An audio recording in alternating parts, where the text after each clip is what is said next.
Students, कैसे हैं आप लोग। उम्मीद करते हैं आपकी पढ़ाई बहुत अच्छी चल रही होगी और आप मन लगाकर मेहनत कर रहे होंगे। तो आज हम पढ़ने जा रहे हैं कूलॉम्ब्स लॉ और उसके एप्लीकेशंस। जितने भी पॉसिबल क्वेश्चन हमारे बन सकते हैं कूलॉम्ब्स लॉ से, आईआईटी जेईई नीट के और 12th के, वो आज हम सारे डिस्कस करेंगे।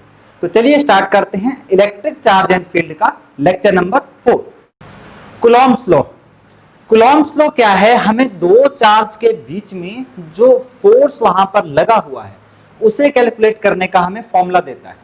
जैसे अगर हम बात करें, एक चार्ज हमारा प्लस क्यू है और एक चार्ज हमारा दूसरा भी प्लस क्यू है।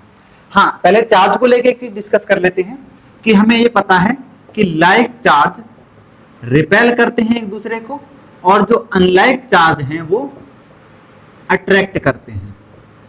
तो अब चाहे लाइक चार्ज हो चाहे अनलाइक चार्ज हो, दोनों के बीच में अपने को फोर्स तो मिलेगा, ठीक है। लेकिन वो फोर्स अगर लाइक चार्ज होंगे तो रिपल्शन का होगा और अनलाइक चार्ज होंगे तो अट्रैक्शन का होगा। अब यहां पर दोनों एक जैसे चार्ज हैं, प्लस क्यू यानी कि दोनों पॉजिटिव पॉजिटिव हैं, तो जाहिर सी बात है इनमें जो फोर्स लगेगा वो रिपल्शन का लगेगा। अगर यही मैं बात करूं इनकी, अगर यहां पर प्लस क्यू हो और माइनस क्यू हो, तो यहां पर जो फोर्स ऑफ अट्रैक्शन होगा, यहां पर कैसा था फोर्स रिपल्शन वाला, रिपल्शन। यहां पर क्या होगा, ये चार्ज एक दूसरे को अट्रैक्ट कर रहे होंगे और यहां पर जब हम फोर्स कैलकुलेट करेंगे वो होगा अट्रैक्शन का, ठीक। अब इसमें मेन बात क्या है कि दो चार्ज हैं separating distance between r distance, इन दोनों का डिस्टेंस हमने कुछ आर लेट कर लिया। तो अब कूलॉम्ब्स लॉ क्या कहता है कि जो फोर्स है, फोर्स जो है डायरेक्टली प्रोपोर्शनल होगा किसके, प्रोडक्ट ऑफ चार्ज के। और लाइट फिर से चली गई। तो इसमें जो फोर्स था डायरेक्टली प्रोपोर्शनल था प्रोडक्ट ऑफ चार्ज दोनों के, मतलब प्रोडक्ट है मतलब उन दोनों की मल्टीप्लिकेशन होगी। तो यहां पर प्लस क्यू और दोनों प्लस क्यू अगर पहले वाले केस में देखोगे और प्लस क्यू और माइनस क्यू अगर दूसरे वाले केस में देखोगे, ठीक है। यानी कि पहली चीज तो हमारी ये आई कि फोर्स डायरेक्टली प्रोपोर्शनल है किसके, प्रोडक्ट ऑफ चार्ज के। दूसरी बात क्या है कि फोर्स जो है इनवर्सली प्रोपोर्शनल होगा डिस्टेंस स्क्वायर के, कि भाई जितनी तुम इसमें डिस्टेंस कम करते जाओगे ना, जितनी डिस्टेंस कम करते जाओगे उतना ही फोर्स बढ़ता जाएगा, इनवर्सली प्रोपोर्शनल है। इसको हम इनवर्स स्क्वायर लॉ के नाम से भी जानते हैं, इनवर्स स्क्वायर लॉ, या फिर ये कहें कि ये इनवर्स स्क्वायर लॉ से डिराइव हुआ है, ठीक है। अब इन दोनों प्रोपोर्शनलिटी अगर मैं इसको इक्वेशन ए मानूं और इसको बी मानूं तो कंबाइन करके हम ओवरऑल इक्वेशन बनाते हैं कि फोर्स जो है डायरेक्टली प्रोपोर्शनल है product of charge plus Q और जो भी हमारा अल्टरनेटिव है प्लस या माइनस अपॉन में डिस्टेंस का स्क्वायर, ठीक। यहां पर ये प्रोपोर्शनल है किसके, प्रोडक्ट ऑफ चार्ज के और अपॉन डिस्टेंस का स्क्वायर। अब यहां पर जब प्रोपोर्शनलिटी हटाते हैं तो कोई ना कोई कांस्टेंट आता है, यहां लिख देता हूं। तो यहां पर एक कांस्टेंट आया के क्यू प्लस क्यू और माइनस क्यू का प्रोडक्ट और अपॉन आर स्क्वायर। अब यहां पर जो के है ये एक कांस्टेंट है जिसको हम नॉर्मली इलेक्ट्रोस्टैटिक कांस्टेंट भी बोल देते हैं, इलेक्ट्रोस्टैटिक कांस्टेंट।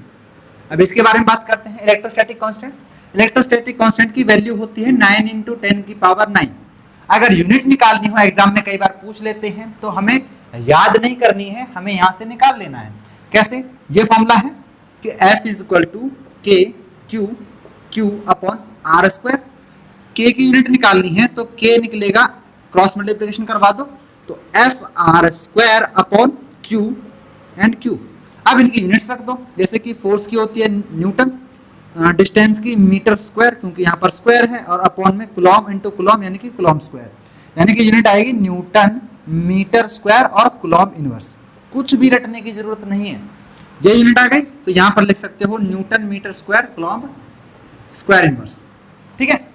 इसकी यूनिट क्या है, 9 × 10⁹। अच्छा, इसकी एक और यूनिट भी है, या मैं कहूँ इसकी एक और वैल्यू है 1/4πε0, 1/4πε0। 4π क्या है, इंटीजर है, प्योर नंबर है। एप्सिलॉन क्या है, या ई नोट भी बोल देते हैं, या एप्सिलॉन नॉट क्या है, permittivity of permittivity of free space, permittivity of free space, या फिर इसको कहूं परमिटिविटी ऑफ वैक्यूम। परमिटिविटी का मतलब क्या है कि जो मीडियम है या वैक्यूम है या फ्री स्पेस है, वो एक चीज को या उस चार्ज को, उसके बीच का जो डिस्टेंस है या उस फोर्स को कितना परमिट कर रहा है। अगर रिपल्शन है तो रिपेल करने में, और अट्रैक्शन है तो अट्रैक्ट करने में, कितना उसको परमिशन दे रहा है, परमिट कर रहा है कितना, वो चीज हम निकालेंगे ई नॉट से, एप्सिलॉन नॉट से। एप्सिलॉन नॉट की वैल्यू क्या होती है 8.85 इंटू 10 की पावर -12। इसकी भी यूनिट निकालनी है तो कोई पंगा नहीं है। देखो यहां पर चले जाओ, इसका रिलेशन तो है कि K 1/4 पाई एप्सिलॉन नॉट। अब इसकी यूनिट हमें पता है कितनी होती है, न्यूटन मीटर स्क्वायर और कूलम्ब इनवर्स। बस तो इसको ऊपर ले आओ, इसको नीचे ले आओ, यानी कि ई नॉट क्या हो जाएगा 4 पाई ई नॉट और 1/K। अब ये 4 पाई तो प्योर नंबर है, ये तो यूनिटलेस है, यानी कि जो इसकी यूनिट है वो उल्टी हो जाएगी, यानी कि न्यूटन मीटर स्क्वायर था, कूलम्ब इनवर्स 1/। और इसको अगर अपन सॉल्व करेंगे, ये मिटा दो, आपने लिख लिया हो तो ये आएगा newton inverse metre square inverse coulomb square, ये इसकी यूनिट आ जाएगी। ठीक है, कोई दिक्कत नहीं। या ऐसे भी लिख सकते हो कि coulomb square upon newton metre square, ऐसे भी लिख सकते हैं। कई कई तरीके से आपको यूनिट मिल जाएगी। तो ये था हमारा बेसिकली कूलम्ब्स लॉ।